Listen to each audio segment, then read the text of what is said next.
There are over 5 million reported cases of senior financial abuse each year, and such abuse is a crime. However, when it happens, it can be difficult to discuss and is often not reported.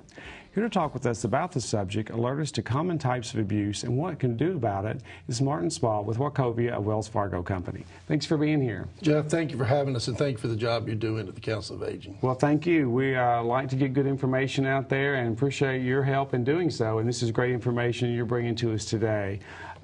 Financial abuse, how do you define that term? If you look at it by definition, really what you're looking at is an improper act or process that individual is really using the resources of someone else without their permission for the benefit of that individual or a different individual in this case. And when we say process, we generally think about financial abuse dealing directly with money, but that's not always the case here. Okay. Now, are there different categories of abuse? Absolutely. You've got several categories that the older person can be involved with, and some of those cases are identity theft. You've got predatory lending. Along with that, it comes with business or vendor.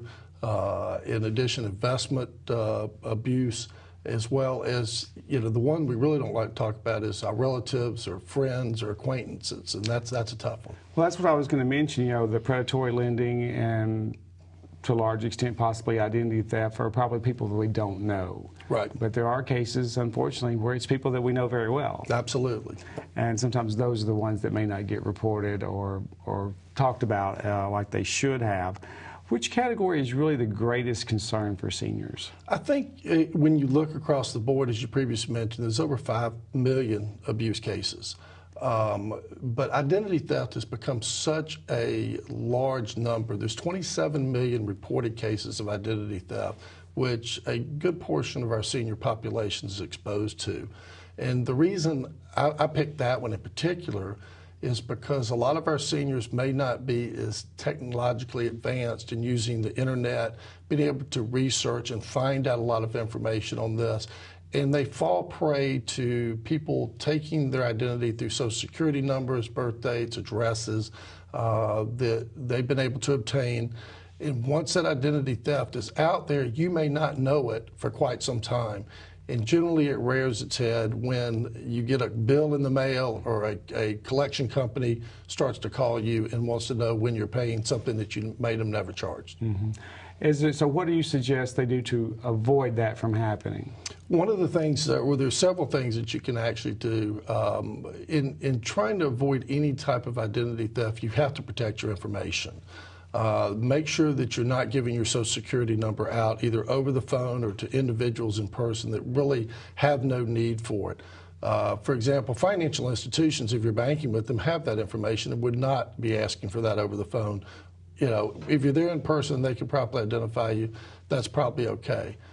Making sure that you just protect all your pertinent information around birth dates, socials, credit card numbers, anything along those lines that you could possibly look out for. Okay, and also making sure that we're shredding documents. There's a lot of groups around town, even the Better Business Bureau partners with some groups to offer free shredding throughout, different periods of the time of the year. So we need to be careful with that. Mm-hmm. Why do you think seniors are preyed upon as a target? I mean, one that is really sought after? I think when you get back to it, they may be a little more trusting than most people are, simply because they have been through situations in working with people. They want to try to do what's best for them while still handling their own affairs. And they become very open to the friendly face, the warm greetings, or the scams that are out there that sound too good to be true. And especially in today's economy, when interest rates are down and investments, for example, people are looking for as much as they can get on their money, may sound better to them than what they currently have, but may in fact not be the best thing or real at all. Kind of goes back to the old saying, if it sounds too good to be true, it probably is. Absolutely. I think a lot of times people may feel embarrassed if they have been taken advantage of, but it's nothing to be embarrassed about. It happens to all of us, and it's something that does need to be reported. And like you said, many of them grew up in an area where we didn't have some of this, and so it's nothing to be looked upon or ashamed about. Well, how can they take charge of financial type abuse or record keeping or information? How can they take charge of their finances better? Well, I think taking charge, one of the things that really helps out a lot is to be socially active, talking with your friends and other people about what they're doing, mentioning maybe phone calls they might have received saying, hey, have you heard anything about this? I think, as you mentioned, make sure you're shredding your documents or protecting those documents, and then putting them in an area that can be taken to a trusted person to shred them, to do those types of things.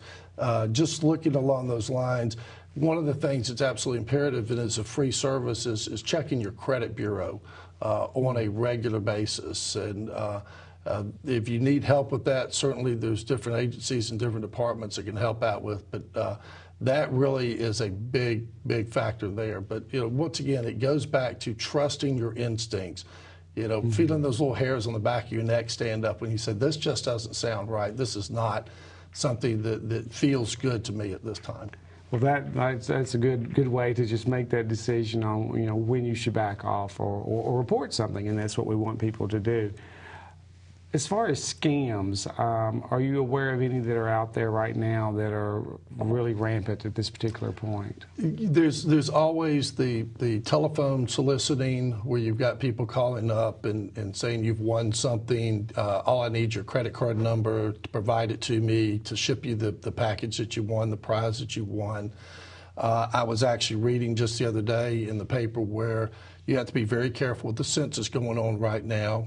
It's a very timely, it's a wonderful thing we all need to complete, but there have been situations where the census takers are not, in fact, the census takers. They are impersonating census takers. So know the people that you're talking to.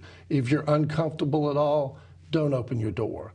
Tell someone that you just cannot do that at this time, or have them call and tell them you do it at another time. Just make sure you're protecting everything that you can do for yourself.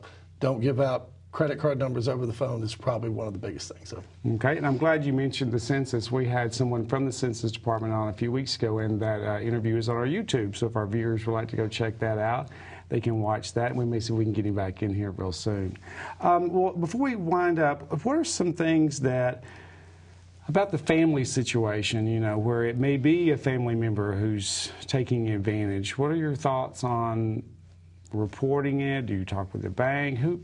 What should they do? I think that is probably the most difficult one. And one of the things that I have actually taken precaution in my family is with my mother, is I am working with her on her finances.